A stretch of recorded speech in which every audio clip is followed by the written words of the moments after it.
एक समय की बात है। एक घना जंगल था जहां कई तरह के जानवर और पक्षी रहते थे। जंगल के एक कोने में एक शांत और एकांत आश्रम था जहां एक साधु तपस्या करते थे। साधु बहुत ज्ञानी और दयालु थे। उनके पास हर सवाल का उत्तर था और लोग दूर दूर से उनके पास अपने जीवन की समस्याओं का हल लेने आते थे। एक दिन एक बूढ़ा काला कौवा साधु के पास आया। वह काफी परेशान लग रहा था। साधु ने कौवे को देखकर पूछा, हे कौवे, तुम इतने चिंतित क्यों हो? क्या तुम्हें किसी प्रकार की मदद चाहिए? कौवा अपनी तीखी आवाज में बोला, हे साधु महाराज, मैं आपसे एक सवाल पूछने आया हूं।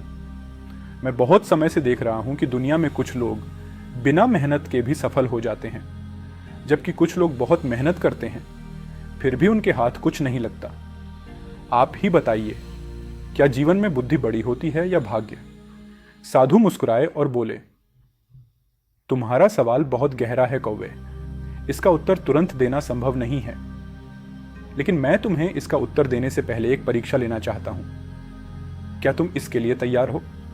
कौवा उत्सुक था। उसने तुरंत सहमति दे दी।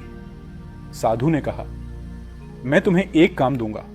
अगर तुम इस काम को बुद्धि से पूरा करोगे तो तुम्हें समझ आएगा कि बुद्धि कितनी महत्वपूर्ण है, लेकिन अगर तुम इसे भाग्य से जोड़ोगे तो इसका दूसरा पहलू भी समझ में आएगा। साधु ने एक कटोरे में कुछ चावल डाले और उसे अपने पास रखा। फिर उन्होंने कहा, यह कटोरा नदी के उस पार ले जाओ। ध्यान रखना, चावल गिरने नहीं चाहिए। कौवा सोचने लगा। उसने सोचा कि यह काम आसान होगा, लेकिन जब उसने कटोरे को उठाया तो वह मुश्किल में पड़ गया। कटोरा भारी था और चावल गिरने का डर था। तभी उसने अपनी बुद्धि का उपयोग किया। उसने साधु से पत्तों और कुछ मजबूत घास के तिनके मांगे।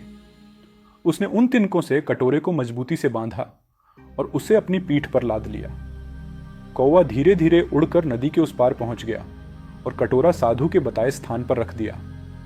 जब कौवा वापस लौटा तो साधु ने मुस्कुराते हुए पूछा, अब बताओ, तुमने यह काम कैसे पूरा किया? क्या यह तुम्हारे भाग्य की वजह से हुआ या तुम्हारी बुद्धि की वजह से? कौवा तुरंत बोला, महाराज, यह मेरी बुद्धि की वजह से हुआ। अगर मैंने सोचा न होता और योजना न बनाई होती तो मैं यह काम नहीं कर पाता। साधु ने सिर हिलाया और बोले, तुम सही कह रहे हो कौवे, लेकिन यह भी मत भूलो कि तुम्हारे पास उड़ने की क्षमता थी, जो तुम्हारा भाग्य था। अगर तुम उड़ नहीं सकते तो चाहे कितनी भी बुद्धि होती, तुम नदी पार नहीं कर सकते थे। इसलिए जीवन में बुद्धि और भाग्य दोनों का बराबर महत्व है। बुद्धि तुम्हें मार्ग दिखाती है और भाग्य तुम्हें वह साधन देता है जिससे तुम अपने काम को पूरा कर सको। कौवा साधु की बातों से बहुत प्रभावित हुआ। उसने अपने पंख फड़फड़ाए और साधु को धन्यवाद दिया। आपने मेरी आंखें खोल दी महाराज।